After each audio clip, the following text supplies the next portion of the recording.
I'm done camping alone. I love the outdoors, but after 2 weeks I refuse to do it alone anymore. Most will agree camping with a group is more enjoyable anyways, exchanging stories to see who can rattle everyone else the most, playing cards and even drinking to the point that every story told becomes true to a core. While, for most this is preferred, I'm not an overly sociable person, so my tolerance for communal interaction will run low more often than not, and I'll take my time to myself and relish in the company of my own conscience. I hit the stop button to turn off my alarm, the 8th time doing so, as I hate the morning, and then hate myself more for waking up at 8 instead of my planned 6. I thank myself for not procrastinating and packing the night before so I could just load up my car and head out to the wildlife refuge. I told my mother and my friend that the trail I planned to go on, as I knew there would be a little to no service along the way. I did some exploring with said friend a week before, and we found a nice small clearing not even 2 miles off the trail. It didn't take me long at all to reach my destination, as I only planned for 2 days and 1 night, so I was packing pretty light. I finally had everything pretty much set up around 11:30 in the morning. I let out a sigh as I sat down and took in the surrounding forest, the trees towering so tall their canopy shades almost all of my temporary home.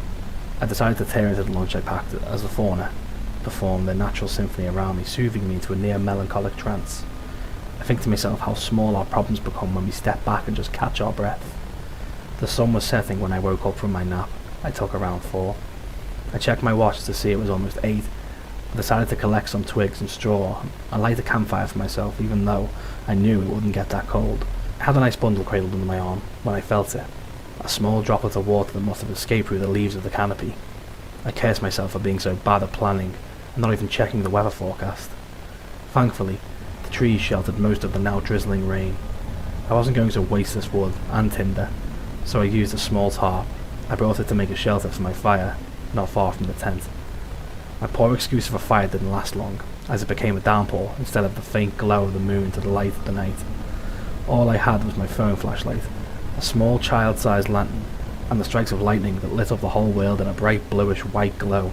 Now I would be absolutely furious if I hadn't opened my bottle of white rum and I actually enjoyed listening to the rain on my tent. What sound I particularly don't enjoy is the sound of rubber boots squelching in mud, as slowly and almost softly as if the wearer is stalking around its prey. Instantly, adrenaline started coursing through my veins. I have refused to make a sound or even a movement. My plan is, if this isn't a ranger, I'm not that lucky, that I'll actually act asleep and try and catch him by surprise with my camping knife if they try and get in my tent. I pray it's just someone who stumbled upon me and are rummaging through some of my things outside, but who would be out here at 1 in the morning during a thunderstorm? As I hear them make their round around the tent one more time, I can hear the steps reach the side I'm facing, and almost on cue a flashlight cast an imposing and intimidating silhouette on the side of my tent. No more sounds for what felt like ages, when I finally see the tip of a large knife pierce the thin shell of the tent. Almost methodically, like a surgeon, they bring it down, as slow and quiet as possible, as if not to wake me.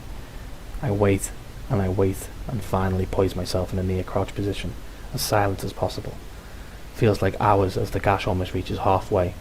A few more inches, and I can see a mud-caked black rain boot slowly creep through. I leap into the gash, sending all my body weight forward, and as we both let out a startled primal yell, we're both rolling around in the mud and pouring rain.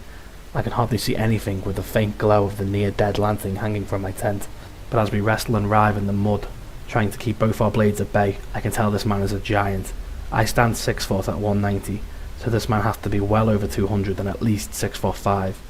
The adrenaline is coursing through my body, but I still, clear as day, feel a sharp, nearly incapacitating pain right above my right leg. I just know he stabbed me, and deep. This makes me vulnerable, and before I know he has my knife in my hand, pinned, and is on top of me. I hate a fucking fighter, I hear above me, sounding like more of a guttural growl than a human speech. They'll never find you, I'll make sure of that. I basically gave up after hearing that. I was at his mercy. I accepted my fate, and I actually felt kind of at peace for a moment. Then another flash of lightning reveals his face. God, that face, covered in mud and scars. His grin was nearly ear to ear, eyes staring down at me so hard I felt the pressure of them. And instead of feeling fear, this angered me, infuriated me to my very centre of my being. And with one quick motion, I bite the wrist pinning my knife down, and before a second passes, I swing it with every fibre of my strength I have into his chest.